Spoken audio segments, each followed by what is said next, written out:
hanya debulah aku di alas kakimu, Tuhan. Hauskan titik embun, sabda penuh ampun. Poin yang kelima, Injil suci. Apa yang dikatakan Injil suci hari ini? Daging semua. Kalau dibaca, kabeh pesannya itu sangat berisi dan menggugah kita. Dan kita mengatakan, bener aku kok di tengah-tengah orang-orang yang hipokrit, yang munafik, yang lamis seringkali ketika berpuasa atau ketika berpantang atau ketika berderma atau ketika berdoa. Maka dikatakan sangat luar biasa, ingatlah, jangan kamu melakukan kewajiban agamamu di hadapan orang supaya dilihat mereka. Rasa dipamerke nek taat agama kuwi.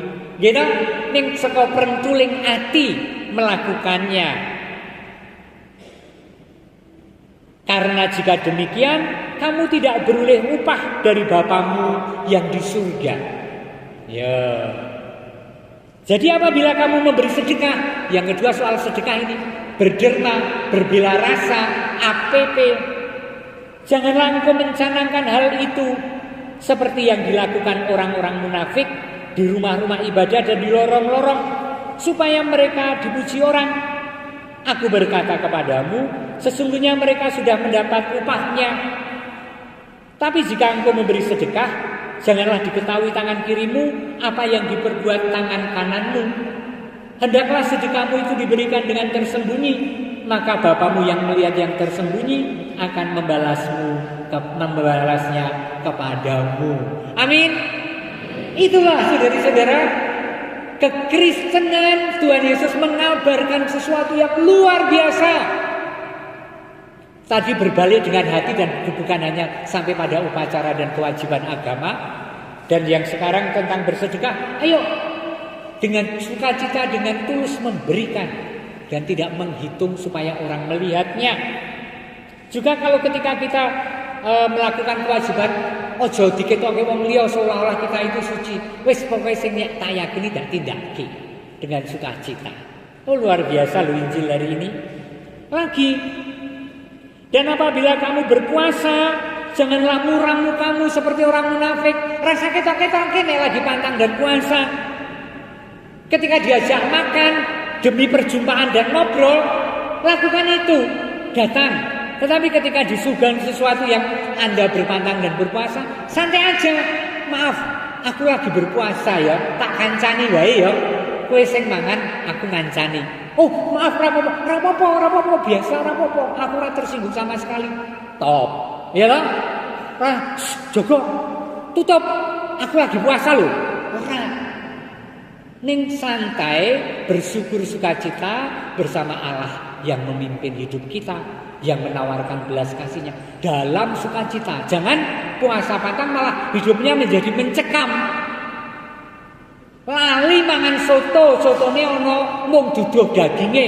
Wah, ngono wis bingung. Ono duduh daginge. Kampung aku pantang daging. Pripun Rama?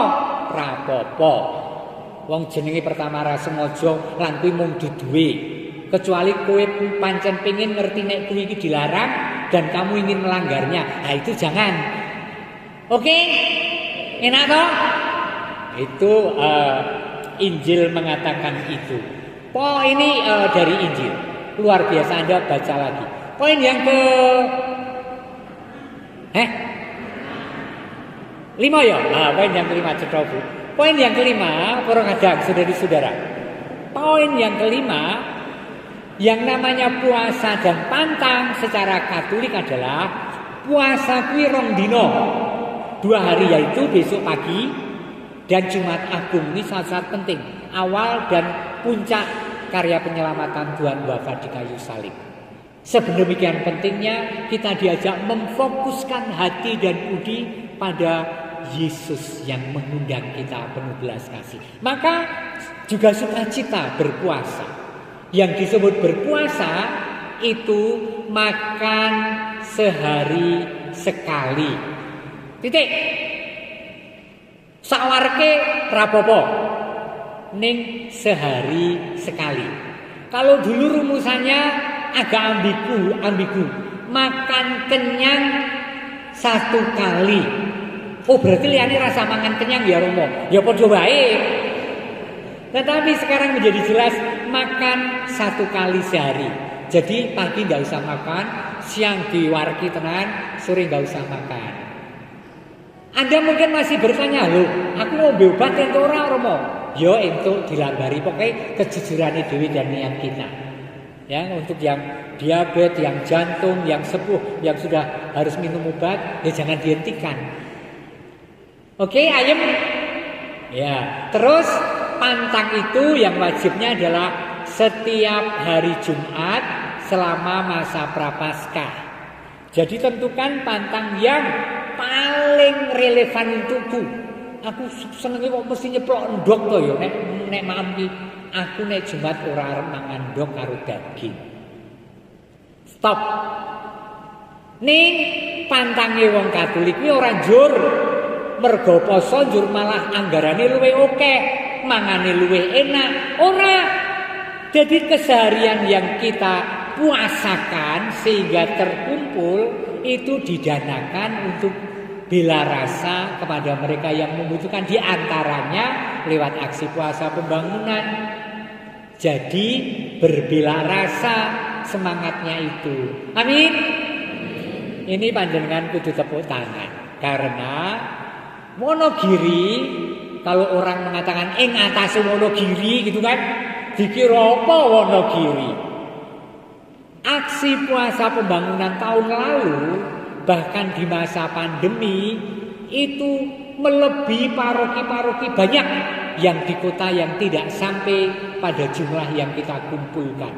Karena Wonogiri kurang lebih mengumpulkan tahun lalu pandemi loh ini 100 juta. Tepuk tangan.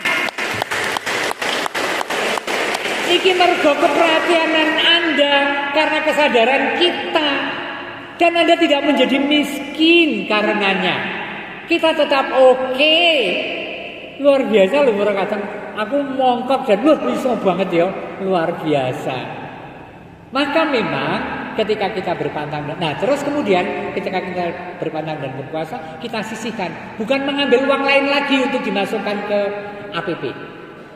Terus berikutnya, bolehkah melampaui syarat gereja untuk berpantang dan berpuasa? Boleh. Ada yang selama 40 hari puasa pantang. Orang makan daging. Tapi saya kasih dicemplungke.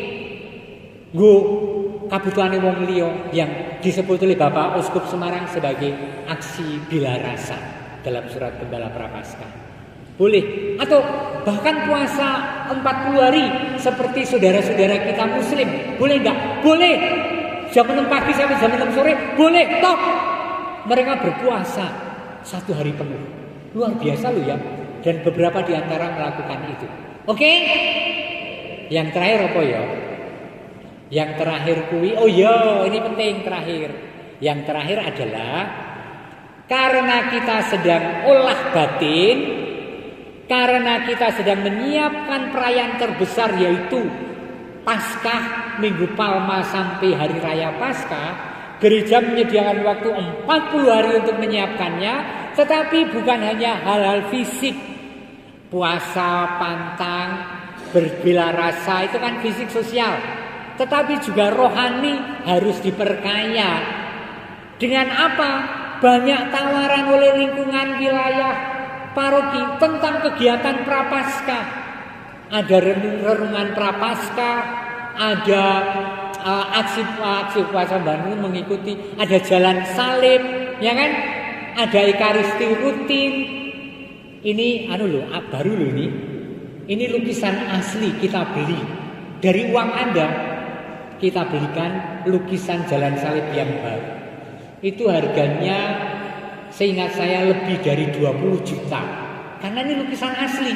lukisan tangan jalan salib kita.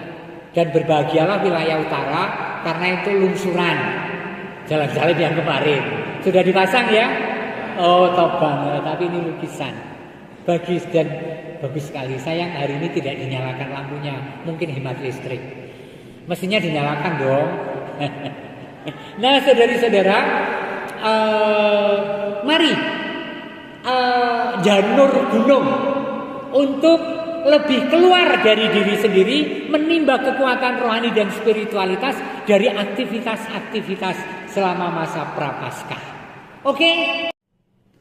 Hanya debulah aku di alas kakimu, Tuhan. Hauskan titik embun, sabda penuh